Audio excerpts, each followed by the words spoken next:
Okay, let's get going.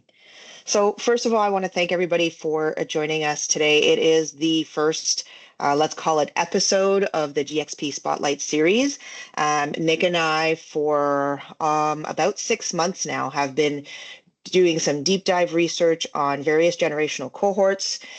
We've shared a white paper. If you haven't had a chance to download it, we will get that link to you before the end of the presentation today, so that you can download that and get to know a little bit more about the different generational cohorts that are working side by side today in the workforce, and also influencing our marketplace. And so we wanted to unpack that white paper and share with you the insights that we've uncovered, and also give everyone a chance to chat with the various people from those cohorts. So today we have Annie, who's on with us right now, who is one of our Gen Z guests, and Tommy will be joining us later as well, so that we'll go through a series of questions with them. In order just to get started, Nick and I, as I said, we've been working on this together. Nick and I know each other from a very, very long time. We used to work together at an agency called Bond Brand Loyalty. Personally, I have almost 30 years of experience working specifically on experience strategy, whether that's employee or customer experience. Very passionate about the human side of business, and that is what has drawn me into doing this work and delivering the work that I do for clients, partners, and friends sometimes, around experience strategy. So Nick, I'll let you introduce yourself, and then we can get into the meat of this. Yeah, so like Judy, I have that same passion for sort of human-centered strategic design, whether it's customers, whether it's employees, whether it's a combination of both. They're so closely tied together now. It's basically the same thing. If you train your employees, you're training them to help the customers. So I've been working for over a decade now in sort of that CX EX space, working on various strategies for a variety of different clients across the spectrum, automotive, financial, uh, recently some airports, luxury cars, stuff like that. So it's great to be able to dive deeper into some of this stuff that Judy and I have been discussing because I think it reflects a lot on both our experience in that field and knowing and understanding how much of an impact these types of things can have on a workplace as well as just a business in general when you're dealing with different generations with different levels of expectations. A lot of them expect the same things, but what those things are looks a little bit different for everyone, as you're going to see as we go through this. And thankfully, we have some Gen Zers here to talk to and get some live questions answered, which I think goes a little bit deeper than what you typically see out there with just published papers and no real contact with people. So why don't we get into it, Judy? Yeah, you bet. All right. So, first of all, this is why we've done the work that we've done. Diversity, so I know it's a taboo term in some parts of the world today, but it is still a very real thing, especially here in Canada with over 37 million Canadians coming from a variety of different walks of life. So we're always talking about diversity here, and we talk about it in a series of different layers. What we often overlook is the age layer. We do talk about ageism. So people tend to get a little older in their careers and they struggle with finding new roles, especially with a lot of the layoffs that are going on. But we really don't look at the various age cohorts as a component of diversity. And we just want to change that conversation. So it's not a question that this is the only lens or the only layer, but it is an important one. People of particular cohorts tend to share values, tend to share mindsets, and it's important as leaders that we understand that. We And part also of know, what's oh, go ahead. Sorry, part of what sparked this for us as well is that this is really the first time that you're having five different generations in the workplace at the same time. Uh, 25 years ago, you weren't having that. People retired at 65, they left, they were gone. Now we're having, teenagers, Gen Z era working right alongside even some traditionalists and boomers who are of the older cohort, but just with how the society has evolved, the economy has evolved. We're having people have to work through their retirement because they can't afford otherwise. So that we have a very diverse generational lens happening in the workplace right now. Absolutely. And And bringing them all together and tying into all of their strengths is really powerful because they all have their own way of bringing in experience, innovation, opportunity to try new things. And so we want to be able to tap into all of that to drive the highest level of engagement, the highest level of productivity. Nick and I have a little skit we're going to do for you in like 2 seconds because we've all heard these, right? And I'm sorry, Annie, kids these days just have no work ethic, right? They just don't work as hard as we do. And on the flip side, those kids talk about us and say we're just stuck in our old ways. We always do what we've always done, and we all know how that ends up. And so we end up with this every generation blames the one before. So I am looking around the room, and some of you are going to recognize the song The Living Years from Mike and the Mechanics. Nick, is there anything you need to say here? I didn't even know it was a song. I thought The Living Years was like some old sitcom I've never heard of, but sure. I mean, Annie, have I've you ever heard the heard of The quote Living before. Years? Yeah. So you guys, yeah, thanks, yo. Woohoo. Thank you, Emily. So some of you are making me feel good, and most of you can probably figure out who built this slide because yeah, it was interesting. But it is a great song. I recommend it for everyone, especially if you are interested in this multi-generational workforce. So here's how we're going to do this for the next little bit. Nick and I are going to share some information around this particular generation. We are going to chat as we go through it. And then Annie and Tommy, we've got some special questions for you that we did prep them with so they could get ready. But please, we'll open the mic. If at any point, any of you who are participating have questions or comments, you can throw them in the chat or in the Q&A. Nick and I will be looking at that and bringing that stuff in as well. So this is why you're here. And I think a lot of you are really interested in this generational cohort. And Emily, I'm looking at your little square because I know that what you do at Influence Marketing has a lot of Gen Z working for you. And it is an interesting work ethic, especially for some of us in our own generation. So just to set the stage, Generation Z, born between 97 and 2012. So some of them are not yet in the workforce. They have grown up fully digital. This is the first generation where everything is at your fingertips. They have shaped the use of smartphones. They have shaped social media and TikTok and Snapchat and Instagram is even starting to get old these days. And if you ask a Gen Zer about Facebook, they have their own opinions, which we cannot share.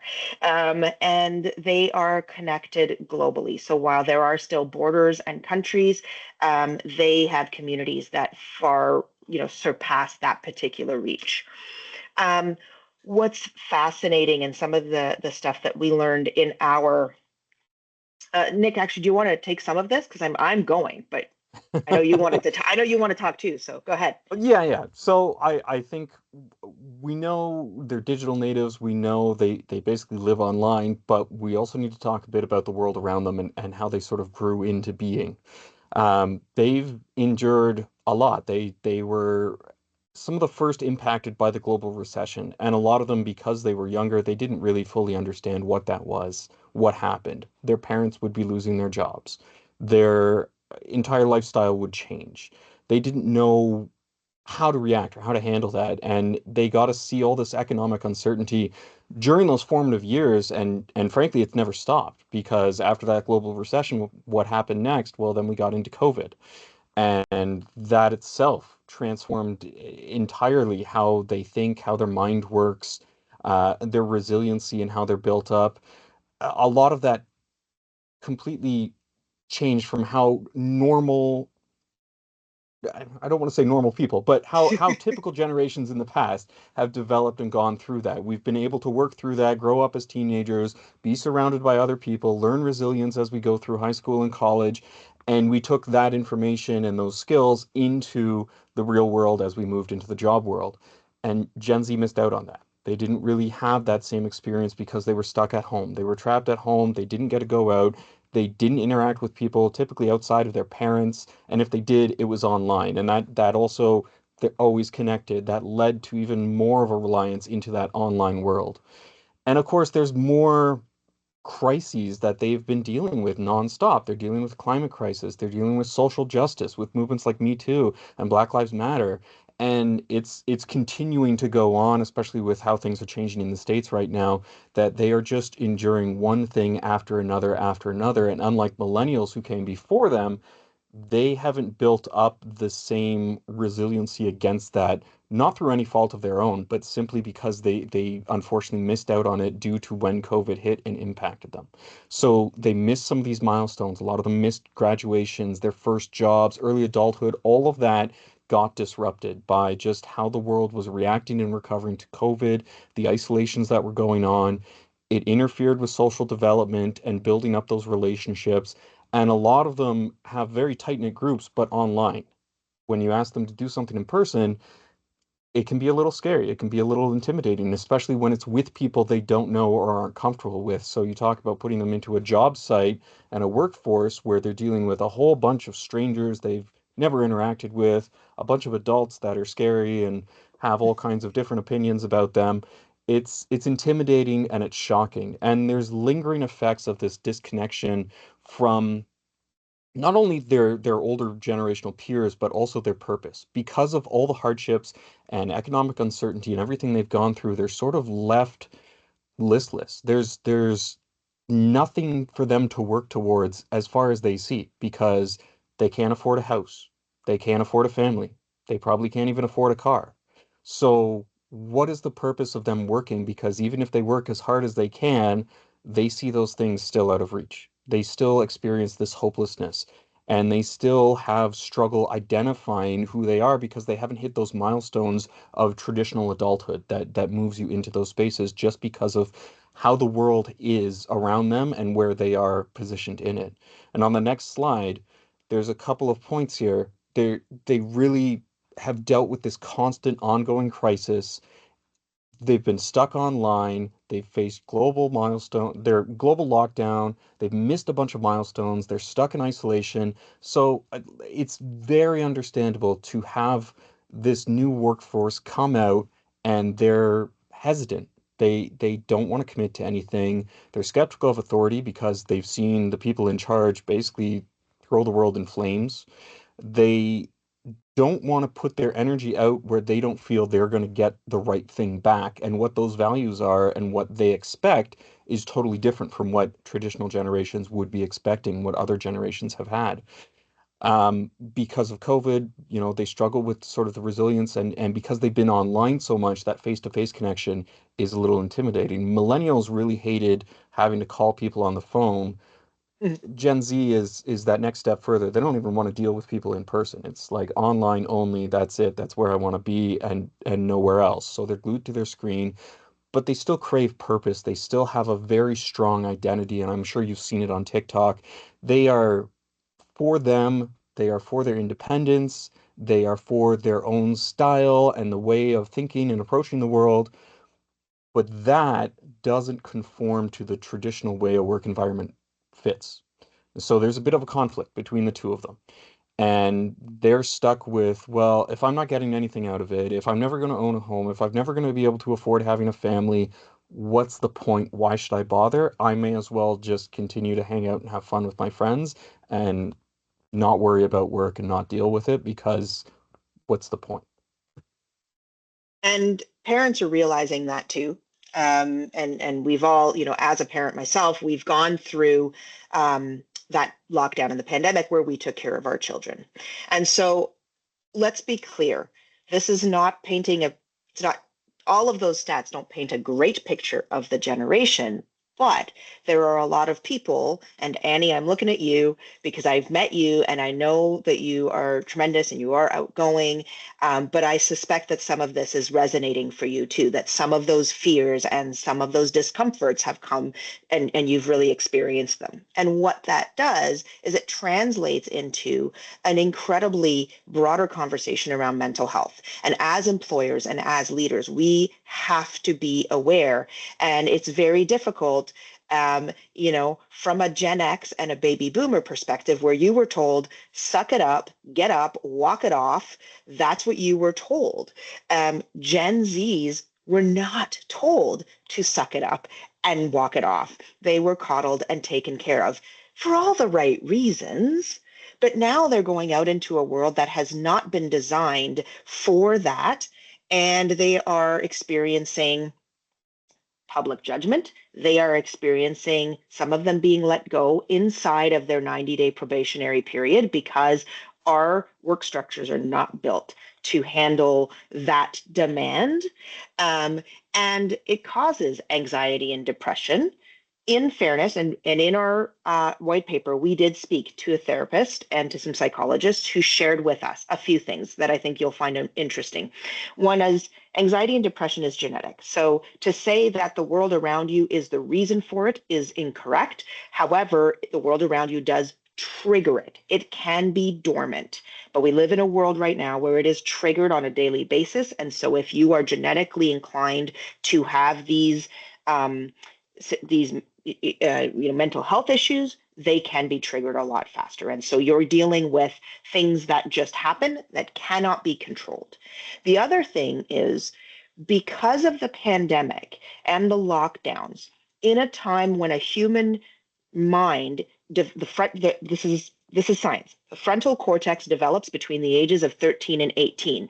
So you need to go out, you need to fail, you need to build independence, you need to fall and suck it up and walk it off. And what has happened is the Gen Zs between their ages of 13 and 18 were locked down for at least 2 years. They did not have the opportunity for that frontal cortex to develop the way it was meant to. So when they've come out of lockdown and they go into retail part-time jobs or full-time office jobs or internships or co-ops, they are coming in with a frontal cortex that is not developed the way the rest of the workers are expecting it to be. And so we are placing judgment without understanding where they're coming from.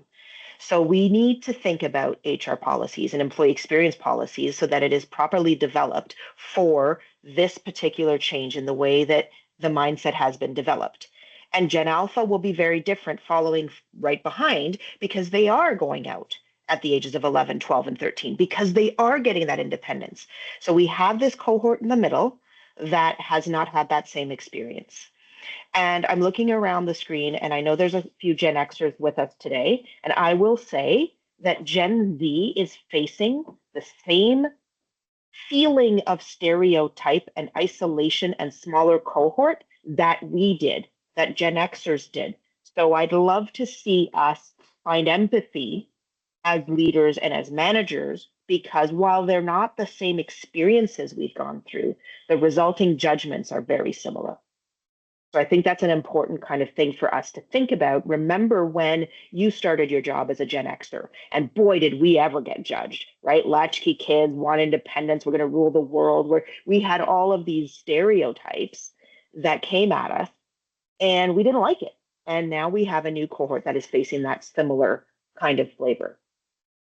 What we saw in our white paper, and Emily, I'm looking at you because I know you're leading a lot of these folks, and they probably walk out on you. Some of them probably literally don't even give you 2 weeks, right? They're choosing, pretty much every cohort is choosing a place to work because of the salary, because of some work-life balance, but how they define it is different, and because of benefits. But Gen Z also wants job security. Can you guarantee that I am going to work for you for the next 5 years? Because if you can't, my commitment to you is very wishy-washy. Can you guarantee that I am going to grow? I will become a manager, a supervisor, a director, a VP. Can you guarantee that? You probably can't. It's very difficult. And so they resign. No flexibility. You're not making me any guarantees, but you're asking me to guarantee you that I'm going to show up 9 to 5, Monday through Friday. And then they get burnt out because they're not used to this demand of you work, I'm going to say 40 hours, but let's be honest, we're working 50, 60 hours a week. We're going home. We probably have all these extracurriculars. Gen Z in particular have been in extracurriculars their whole life that they could. They're swimming, they're playing soccer, they're playing hockey. They have part-time jobs. They have social commitments, which are life like altering. If I miss that social commitment, it is life ending, right? They have a completely new language. So they're burning out, they're walking out. They don't understand the boundaries, the confines, the restrictions, and the policies. And throughout all of this, If there's no screen in my face, if I don't have access to my screen, I may actually have withdrawals and start going into seizures. And while we think it's funny, it isn't. Um, we often like to threaten the 16-year-old boy who lives in this house that we are going to take his phone away. And the resulting commentary, again, I'm not going to share it. It's not very nice and it is quite colorful. So things just to think about when we are designing the Gen Z employee experience. It isn't work-life balance. It is work-life integration. You are a part of my identity, and I need to believe in what you're doing. I need to be proud of that. But I also need it to, and maybe this is cringy, I'm sorry, Annie, but you kind of need to be cool. Like, if I'm working for you, then it kind of needs to fit like an OVO hoodie. And if it doesn't, then I probably don't want to do it. So it's work life integration, not just work life balance. You have to be authentic. Don't tell me something you're not going to do. I'd rather you tell me the truth that I didn't like than you sugarcoat it and I find out later. And there once was a generation, baby boomers, who love the sugarcoat, right? Everything is going to be great. We sugarcoat everything. You sugarcoat here, it's going to be a social media backlash. Just don't do it.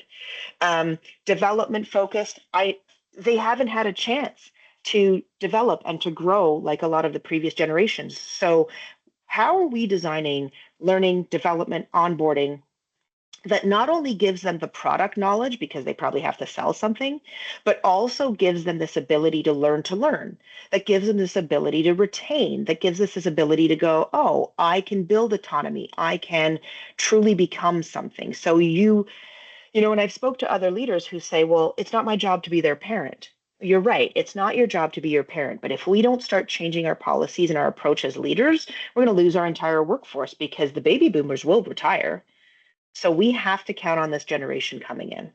And they believe in champions. They want to be sponsored. They want to be supported. They want to be lifted up. So we've got to bring those into the workplace. And from a consumer expectation, uh, all of those things ring true. Authenticity, the ethical practices, they matter. Don't destroy my planet. We've heard the expression, we don't inherit the earth from our grandparents, we borrow it from our children. And well, like Nick mentioned earlier, it's on fire. So we really need to think about what these ethical practices are. It has to be seamless, omnichannel digital. If what you're doing isn't digital, you're not going to resonate with this crowd. But that doesn't mean they don't want connection, right? Digital doesn't mean not human, just means in a different way. And you better have some value. And when we say value here, yes, it is values, personal purpose, but remember they're living through economic mayhem. So value also needs to be quality and affordability. Don't send me to the dollar store. And I'm not knocking the dollar store, but that's not where I want to shop. Just because I am younger doesn't mean I should have bad quality and not be able to enjoy my life and enjoy some of the good things. So, how do we balance that? So, those are And just some things. Go ahead. I think that is reflective also of the employee experience too. They expect to get value out of the workplace. And if they're not getting that value, if they're not seeing that authenticity, if they don't have a clearly defined career path that is laid out very much step by step in front of them, they're going to be hesitant because it doesn't feel secure and they're too used to insecurity. They don't want to deal with it. They're afraid of that and they expect it to fail. So, unless you are supporting them and their values and painting that very clear picture for them, giving them what they feel is a fair salary with some negotiation room, of course, but working with them to bring their values to life in the workforce, giving them that flexibility and helping that come to life makes a big difference between people who are going to be engaged as an employee and people who are going to check out after a couple weeks because it's too hard, it's too much, and they're not getting enough out of it. Absolutely. So, on that note, and before we shift gears, because Annie, Tommy's joining us in a second here, we're going to ask Tommy and I some questions. But just for everybody else, you're welcome to come off mute if you have any questions or comments specific to some of the research and the stats we've shared. Otherwise, we can jump into the conversation. And like I said, if you have questions at all, please throw them in the chat or the Q&A. Okay. Annie, are you ready? I'm ready. I'm also like willing to make this a discussion too. Like if anyone wants to chime in at any time or ask, like I'm good with that too. So awesome. Yeah. I'm good to start without him, I guess. Like that's okay. Well, hey, this is a great. I'm sorry, guys. This is just a great example of Gen Z. Tommy is coming. I promise. He is on his way. Having said that, the other thing I also want to say before we just jump into the conversation, and this was echoed by the therapists and the psychologists we chatted with during the white paper.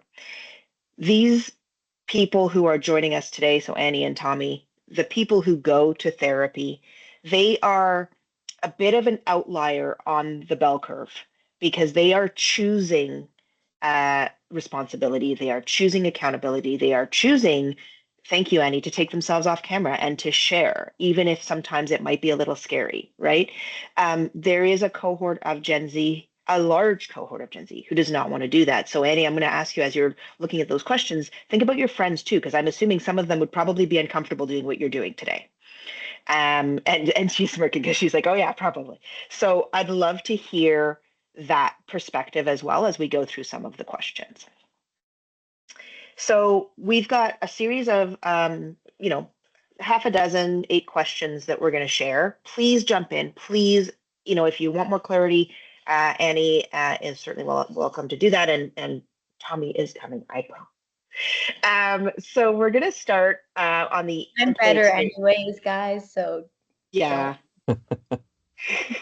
Because girls rule. That's a whole different discussion. That is. I'm sorry, Nick. We are starting with some employee experience questions, Annie. And before we do get started, Annie, can you share a little bit about what you are doing? You said you were in exams at the beginning, so maybe share and just let us know where you're working as well. So, hi, my name is Annie, or you might see Anielle Beck. Anielle is my real name, but you can just call me Annie.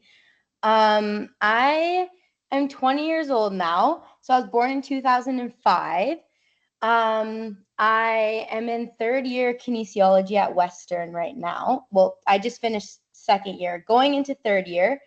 I've worked pretty much at like restaurants my whole life, so I'm kind of gonna give more of that perspective, as in like customer service, like the restaurants, like more the service industry side. And I think Tommy will give more of like the business, like sales associate side as well. But so I've worked at the Keg for 4 years now. So I did that for a bit. And then this year in October, I also started working at Powerhouse, which is one of the breweries at Kellogg's.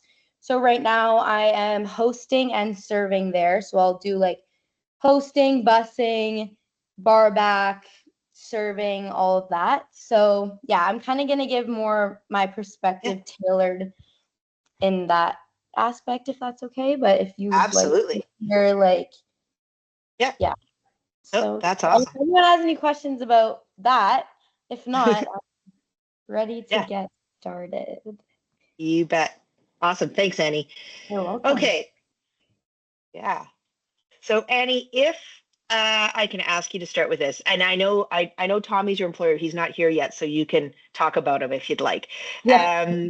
Tommy and Annie work together at Powerhouse Brewery as well. So think about yourself, think about your friends, your conversations that you've had from an employer's perspective. What would you like your employer to offer for you to actually want to be productive and put in extra effort, to be more deeply engaged and to be proud of what you're doing? So for me, like the biggest thing is definitely like authenticity and transparency. And I also love like having a mentor or like a good leader who is like dedicated on helping me and like motivating me. So like I am a person who's like very motivated when I know like how, like I love, like if like recognition is, I think, very important for like our generation. Like it doesn't have to be anything crazy, like it can be informal or formal, but I think like along with like mentorship and like recognition, like it helps me like develop my skills. It encourages me to go above and beyond, like, and I can like also understand like how I contribute to the business and see like how I'm helping what I'm doing. I also like really appreciate opportunities for continuous learning, like I said with the mentor. So like I think coaching for this generation is really important because like it helps with like personal development. It helps like just like getting that feedback really helps. I feel like it helps me stay motivated, and it like inspires me, and it gives me like a sense of purpose and drive. So I really think that that's important, like the recognition, leadership, and mentor aspect of it. Love it. And Annie, real quick, what does that look like to you? Like, how do you want to receive that? We talked about authenticity. So do you want it to be like so hardcore and like for you need to me, fix this? I was raised in a very like suck it up buttercup, you're gonna be fine like way. So like you were saying, if you wanted to hear perspectives of my friends, my friends I think were more on the coddled side. So some people might take like a leadership or like constructive feedback as maybe like offensive, or they'll get super defensive and be like, well, I didn't do that and I didn't think I was doing that. Like, so I think it's very important to like obviously approach it in a way that is like, I want to help you do better, and like I also want to know what I'm doing wrong so that I can be the best version of myself as well.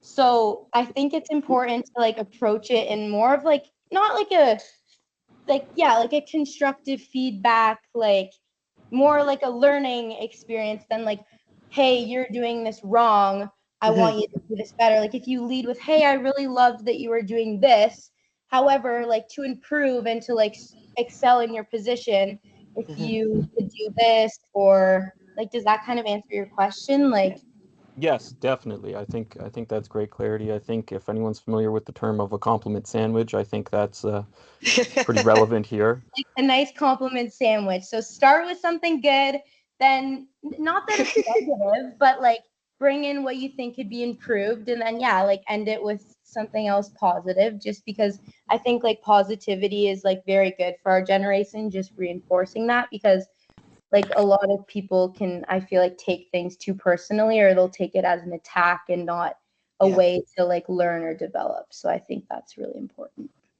Yeah, that and your generation, Annie, certainly has gone through a lot. So I think I can understand how the desire to hear positive is probably really big. Tommy, welcome. Hello, everybody. Yes, there's one thing I'm excited to answer the next question on is for technology on the next slide is Google Calendar and Outlook and Apple all working together so I don't double book myself. But here we are now. So it's all right, Tommy. You gave us a great way to introduce Gen Z. So we appreciate you joining. Tommy, I will jump you into the next question, but before I do, if you can just share a little bit with everyone who you are, where you work, and what you're doing, that would be awesome. All right. Well, my name's Tom McLaughlin on this. I'm from London, Ontario, born and raised in Tillsonburg. I now work at 100 Kellogg Lane. I've done everything here from demolition to construction to selling beer, selling breweries, and selling distillery products to golf courses, custom cans, restaurants, all of the above. And then now I also sell our industrial feeder room and rooms up to 1,000 people. I sell factory membership passes. I sell factory buyouts, and pretty well sales for the entire building is what I'm getting at. Awesome. Thank you. Yeah. So that's what I mainly do day to day. Awesome. And, is there any, you want me to start in this first question? I know I'm. Yeah. And Tom, and for everyone, Tommy, you're 21, right? Yeah, 21. All right, cool. Just confirming we have a Gen Z. Yeah. And now Tom's a little bit different because I believe, Tom, that you are working for your family. Yeah. So from your perspective and in a multi-generational family that owns a business, and if you can think about your friends that are joining the business or others that you've talked to, you heard Annie a little bit talk about the values and what we bring as leaders for you to put in your productivity and your hard work and your effort. You're probably motivated a little bit more differently than some of your cohort. Is there anything else that you would love to see employers do to make you more productive, to inspire you to be more productive? So what I've learned more and more recently is definitely a positive reinforcement. I've been in meetings, or I've been yelled at when I was down in a hole back trucking, like, get this done or you're done, right? Like, you have a lot of those, like, you have to do this job or you're fired, or if you don't do this correctly, something bad can happen. So, but I also do believe in positive reinforcement. Hey, we've noticed what you've done so far very quickly, and it's been very well. You've done well and managed. We got a little bit of things coming back to that compliment sandwich that we want to work on, but in the end, you've done very well and been a great addition to the team. And pushing that positive reinforcement. Biggest thing I've learned recently is it actually takes less muscles to smile than to frown. So you might as well smile through everything, right? Like, that's awesome. You can wake up today, and like in London, we got rain, hail, and I'm loading up beer into the back of my truck, and it's like snow, ice, rain, and you're freezing, and you're like, you just plow through it, because guess what? At least I'm loading it up into a vehicle that I can drive, and it's warm. So I just got to do this outside for 30 seconds, but then I'm going to be warm again, right? That's awesome. Positive reinforcement. And that's what I think of, because there is a lot of negative things in the world. Like, if I was just a normal Gen Z and you're like, oh, I want to have a house, or I want to rent even, or have a car and build a future, with the way everything's going, you're like, I can't afford to do that. I can't have kids. Then you don't want to try. The I can't. I don't like the word can't. There's always a way. Nice. There's always a way to get anything done. Love it. A lot of grit, a lot of strength. I come from 4 generations of family business, and the biggest thing that I've been taught and I've witnessed my entire life, and witnessing my grandparents, my uncles, and all of them, our whole entire family is entrepreneurs. And it's 7 days a week. It's a lot of grit, a lot of strength, a lot of tough, and you just got to work hard as much as you can. There is no such thing as breaks, and you just got to work. That's my biggest thing for my generation. No, that's cool, Tommy. And it leads nicely into our next question, which is really this misconception about your generation. So, Annie or Tommy, either one of you can jump in. What do you think that, I think I'm looking around. I don't actually think I think you two are the only Gen Zs. Rochelle, I don't know if you are a Gen Z. Are you? I don't know. Oh, maybe. Okay. What do you think that all the rest of us oldies think of you that we shouldn't? Like, what's this biggest misconception? What do you hate? So what I've noticed for the misconception, right now there is, between the years 1997 and 2012, there's 2 billion people on Earth, born between that time. I know we're going to hyper focus on the 150 million that do live in North America. So I'm going to focus on that 150 million more. Biggest misconception is, yes, our entire generation, they just want to doom scroll like this all day and sleep on the couch and, live in our parents' basement. And yep, like Michelle's chiming in here, my mom says my generation's the laziest. And I will honestly admit, it's very true. There is a lot of people that I know that is it. They're lazy. They don't want to work more than 20 hours a week. They don't want to work at all. They think they should have everything dropped at their front doorstep, and that's it. And don't understand the value of a dollar at all, and understand how you get that dollar.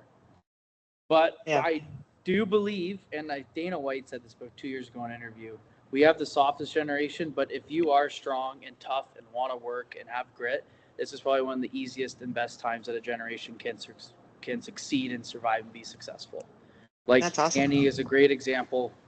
Like, coming in, I watched, like, we both now, as you've seen at the show, work 2 14-hour plus days back to back. You did. You worked longer than I did. Yeah, you're just like, what? Hold on. Like, what? Like, most 21-year-olds, you've seen that. I think it was a meme for quite a long time, that one girl crying because she had to work a double shift at Starbucks and it was 6 hours, and she's like, I can't do this.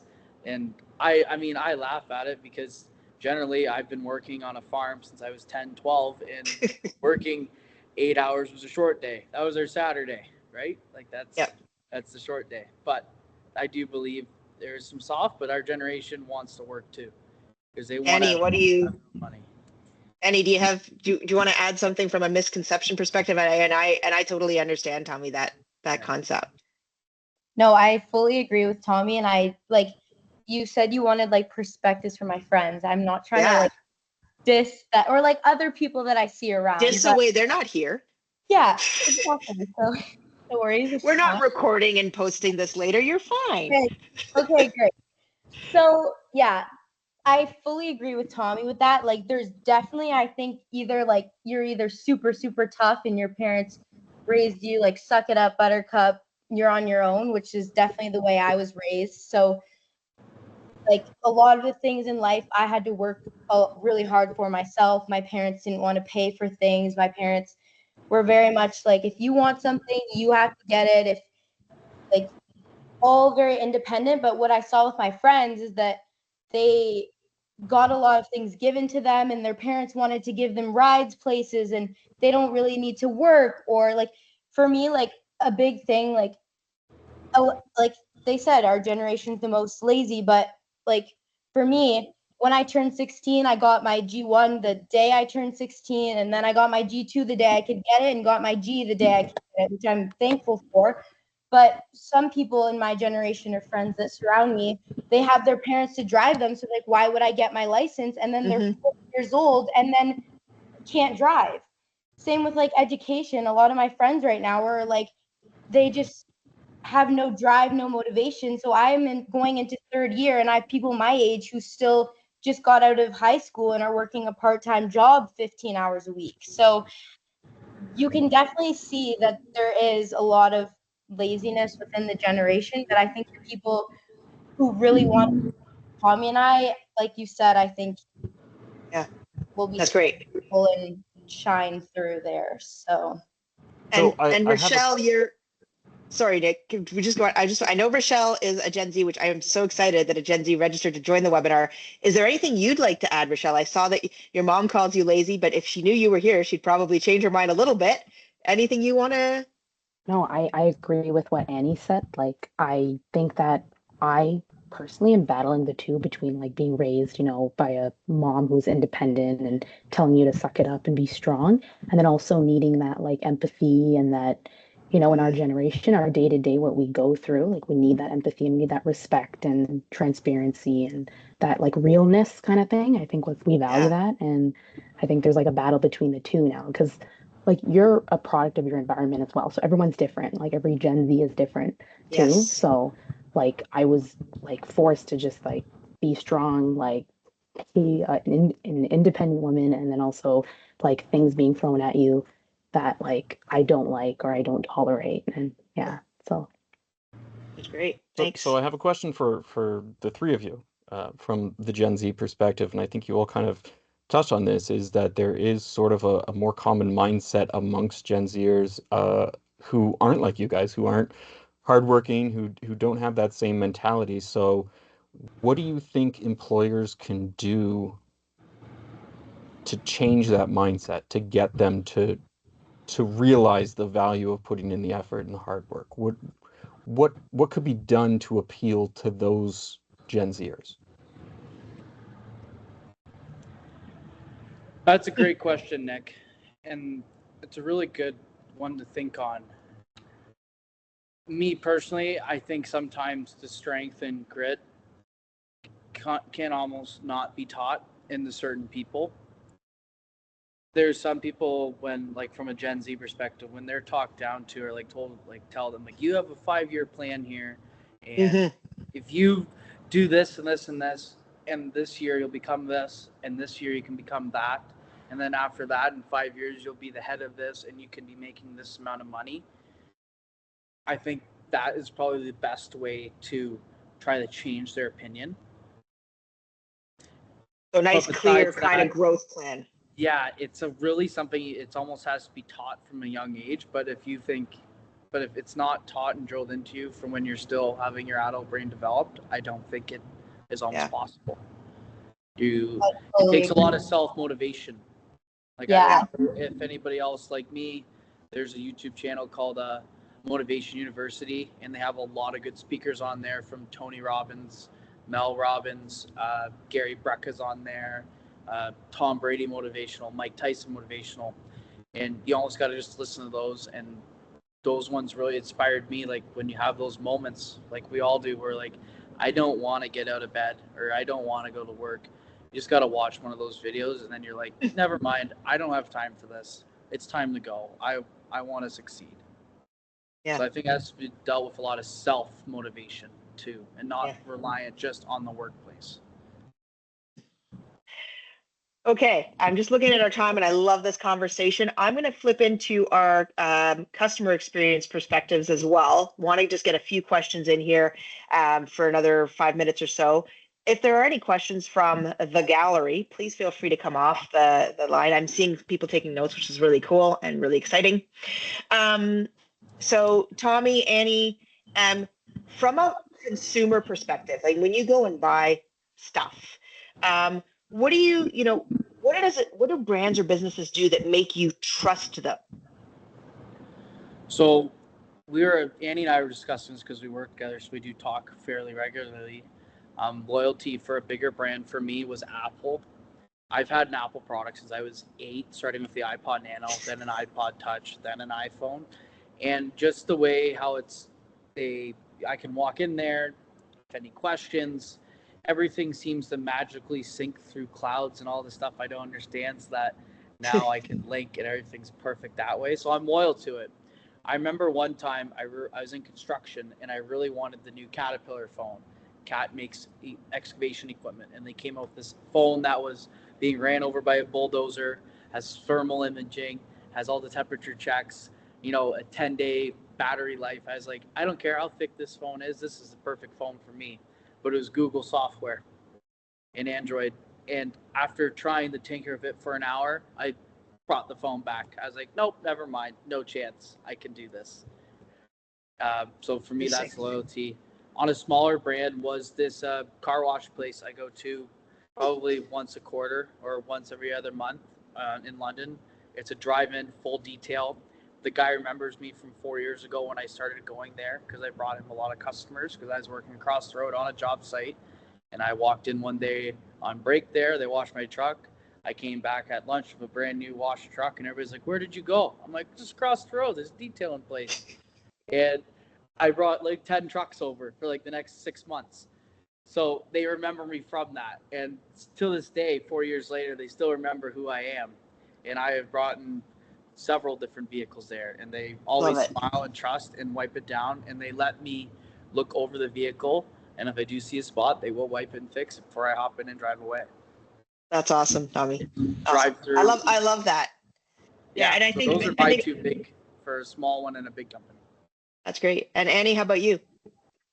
I'm going to come through the more girly side of it. So for kind of like a small and a big, I have gotten my lashes done, my nails done multiple times, and I'm like a very like loyal person to my place. So like if I had a great experience, let's say at the nail salon, and someone really took the time to like get to know me, to talk to me, to build a connection. Because if you're just like sitting at the nail salon and it's quiet, you girls probably know it's super awkward and weird. Like obviously you want to like build a connection with your nail tech and talk to her, and she'll know a bit about your life and ask a bit about that, and she'll take super good care of you. And then you can bring your friends in, and like I started, so there's this one nail salon I went to in London. I went there the first day they opened, and I was honestly one of their first customers, and I brought so many of my friends there, so they like know me, and they know that like I brought friends in there too. So same with like lashes. Like if I've gotten my lashes done with the same girl for 3 years now, we just have a connection, and I brought her customers, and she knows what I like, and she takes amazing care of me too. So I could also like say the same thing about Starbucks. I don't know if anyone else kind of has the same situation, but at school, I go to the same exact Starbucks almost every single day, and the little ladies always wave to me. They always say hi. They're always like, oh my God, your hair looks so gorgeous today. And they just know your order, they know your name, and it just makes it like a very personable experience, and it makes you feel loved, appreciated. Like So I just think that like building those connections with your regulars and your customers is super, super, super important, especially like since like at Starbucks, you don't know what kind of day anyone's having. So just a simple like have a great day when you're driving away could really, really, really make an impact. So that's kind of my This is so Yeah, no, perspective. this is so amazing. This is the kind of stuff that Nick and I and Emily, I'm watching you smile because I know that's exactly the business that you are in. This is exactly the kind of stuff that we've been talking about for years in marketing and experience strategy. And it is heartwarming for me to hear that Gen Z also wants that real personal touch. So I love hearing that. Before we flip gears, I would like to ask you both. Annie, you touched on, you said you're loyal to your place. What does loyalty to a business mean to you, whether that's from an employee perspective or from a customer perspective? When you say you're loyal, and Tommy, you can't say it's your dad. Yeah. What does it mean? So think about your friends too. If anybody's loyal to a business, what does that mean to you? Do you want me to go first, or Tommy, do you want to go? I can go first. Well, you're right, Judy. Yes, I have a little bit more loyalty to the companies I work for because it is a family business. So that's definitely my number one thing is loyalty. But the other thing is too is I'm loyal because I trust the product. Last week, I ended up having a showdown against another beverage company at a golf course, and I was with actually Michelle, Judy, and we had to do Powerless and Paradigm versus the other one, and the other one was more against the Paradigm. And there was 130 members. Every time the member got a sample, they can put a ticket in whatever one they want, and then whoever has the most tickets will get to be on the Bev cart this year. So it makes sense because now they're not going to sit on a product they don't know, and they know people are going to be happy because they're going to buy it because they like it. You gulp, and I was like, oh, okay, this is going to be fun. We'll see what happens. And sure as it can be, by the end, we blew the other guy out of competition. He got, I think the most he had was 8 in one of his things for one of his products. The least we had in one of ours was 15. Yeah, So that's that's great. where like I'm loyalty because I know we have a good product. There's one thing is people say, oh, you can sell ice to an Eskimo. Yeah, I probably could sell ice to an Eskimo if I wanted to try. But having a good product and trusting your product is one of the biggest things too. Yeah, great. Annie? I would kind of say the same thing. Like, just like the consistency of the business really makes me loyal.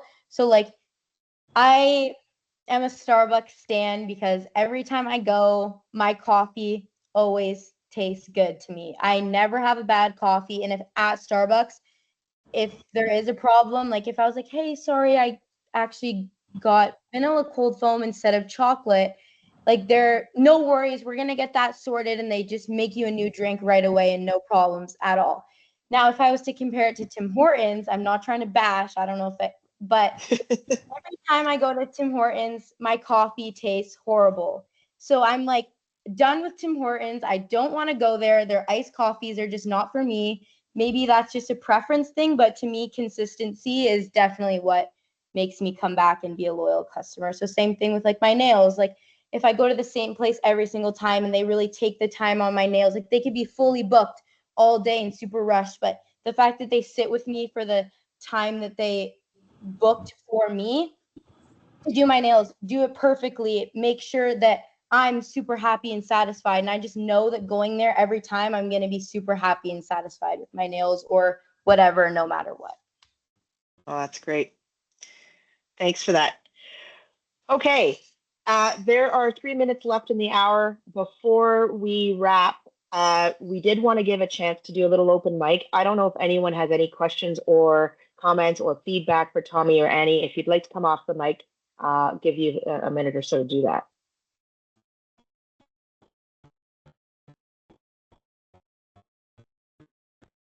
All Judy right. Milan here. Yes, go ahead.